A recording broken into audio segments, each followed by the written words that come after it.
Mega nine TV. Highway మీద journey అనగానే మనందరికీ ముందుగా గుర్తొచ్చే టెన్షన్ టోల్ ప్లాజాలు. ఒకప్పుడు టోల్ గేట్ల దగ్గర డబ్బులు కట్టడానికి గంటల తరబడి ట్రాఫిక్ జామ్స్ ఉండేవి. ఆ తర్వాత ఫాస్టాగ్ వచ్చాక పరిస్థితి కొంచెం మెరుగుపడినా ఇప్పటికీ పండుగ సీజన్లో స్కానర్లు పనిచేయక అకౌంట్లో బ్యాలెన్స్ ఉన్నా కట్టవ్వక వాహనదారులు పడుతున్న నరకం అంతా ఇంతా కాదు.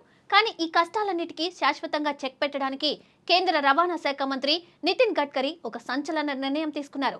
ఫాస్టాగ్ సిస్టంలో భారీ మార్పులు తీసుకురాబోతున్నారు. ఇక మీదట టోల్ ఫీజు కట్టడానికి టోల్ ప్లాజాల దగ్గర ఒక్క సెకండ్ కూడా కారును ఆపాల్సిన అవసరం లేదు. మరి టోల్ గేట్ దగ్గర ఆగకుండా డబ్బులు ఎలా కట్ అవుతాయి? పాత ఫాస్టాగ్ స్థానంలో రాబోతున్న ఆ కొత్త టెక్నాలజీ ఏంటి? దేశవ్యాప్తంగా హైవేల రూపురేఖలను మార్చేయబోతున్న గడ్కరీ మాస్టర్ ప్లాన్ ఏంటి?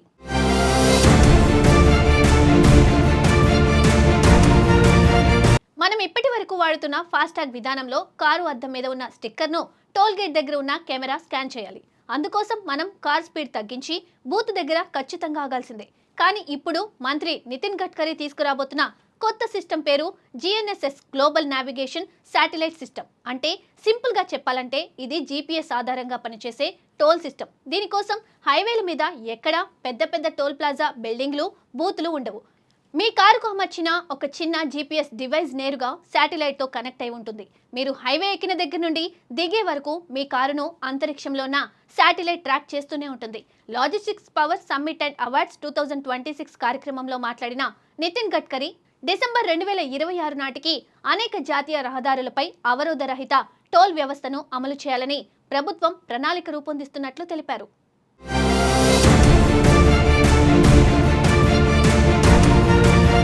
ఈ కొత్త విధానంలో రూల్స్ పాటించని వాహనాలకు ఈ నోటీసులు పంపించే అవకాశం కూడా ఉంది. టోల్ చెల్లింపులో ఫెయిల్ అయితే ఫాస్టాగ్ నిలిపివేతతో పాటు జరిమానాలు లేదా ఇతర చర్యలు తీసుకునే అవకాశం ఉందని సమాచారం. భారతదేశం ప్రపంచ ఆర్థిక శక్తిగా ఎదగాలంటే ట్రాన్స్పోర్ట్ ఛార్జీలు తగ్గాల్సిన అవసరం ఉందని గడ్కరీ అన్నారు. దేశంలో ఎక్స్ప్రెస్ వేలు, ఆర్థిక కారిడార్ల నిర్మాణంతో లాజిస్టిక్స్ ఖర్చులు 16% నుండి 10%కి తగ్గినట్లు IIT Madras, IIT Kanpur, IIM Bengaluru నివేదికలు సూచిస్తున్నాయన్నారు. అమెరికా, యూరప్ దేశాల్లో ఈ ఖర్చు 12% ఉంటే చైనాలో 8 నుండి 10% మధ్య ఉందని తెలిపారు.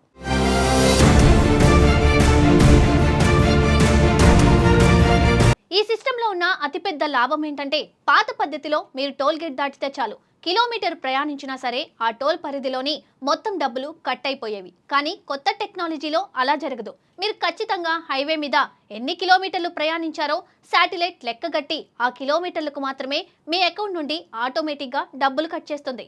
దీనికి సపోర్ట్గా హైవేల పొడవునా అక్కడక్కడ ఆటోమేటిక్ నెంబర్ ప్లేట్ రికగ్నిషన్ కెమెరాలను ఏర్పాటు చేస్తున్నారు. ఇవి గాలిలో వెళ్తున్న బుల్లెట్ను అయినా క్యాప్చర్ చేయగలవు. మీరు 120 కిలోమీటర్ల స్పీడ్తో వెళ్తున్నా సరే మీ కార్ నెంబర్ ప్లేట్ను ఇవి సెకండ్ల వ్యవధిలో స్కాన్ చేసి మీ బ్యాంక్ అకౌంట్ లేదా వ్యాలెట్ నుండి టోల్ ఫీజును డిడక్ట్ చేస్తాయి. అంటే మీరు ఎక్కడ బ్రేక్ వేయాల్సిన పనే లేదు.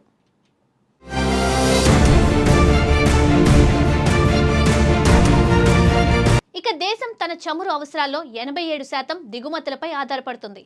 ప్రతి సంవత్సరం భారీగా శిలాజ ఇంధనాల దిగుమతులతో పాటు కాలుష్యం కూడా పెరుగుతుంది. అందుకే ప్రత్యామ్నాయ ఇంధనాలు, బయోఫ్యూయల్స్, గ్రీన్ హైడ్రోజన్ వంటి పర్యావరణ రహిత ఇంధనాలపై దృష్టి పెట్టాల్సిన అవసరం ఉందని గడ్కరీ చెప్పారు. భారతదేశాన్ని $5 ట్రిలియన్ ఆర్థిక వ్యవస్థగా తీర్చిదిద్దాలన్నది తమ ప్రభుత్వ లక్ష్యమని చెప్పారు. ఈ లక్ష్యాన్ని సాధించడంలో మెరుగైన రహదారులు, వేగవంతమైన రవాణా వ్యవస్థలు, తక్కువ లాజిస్టిక్స్ ఖర్చులు కీలక పాత్ర పోషిస్తాయని స్పష్టం చేశారు.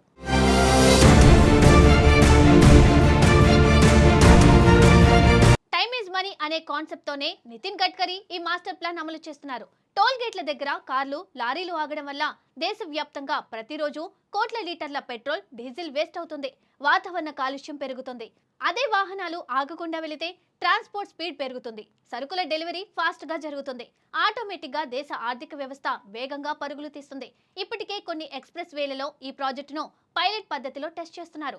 అతి త్వరలోనే దేశవ్యాప్తంగా ఈ జీపీఎస్ బేస్డ్ టోల్ సిస్టమ్ను అందుబాటులోకి తీసుకురావాలని కేంద్ర ప్రభుత్వం లక్ష్యంగా పెట్టుకుంది. టెక్నాలజీని వాడుకుంటూ వాహనదారులకు కష్టాలు లేకుండా చేస్తున్న ఈ నిర్ణయం నిజంగా అద్భుతమనే చెప్పాలి. ఈ కొత్త టోల్ విధానం అమల్లోకి వస్తే దేశవ్యాప్తంగా వాహనదారుల ప్రయాణ అనుభవం పూర్తిగా మారిపోవడం ఖాయం.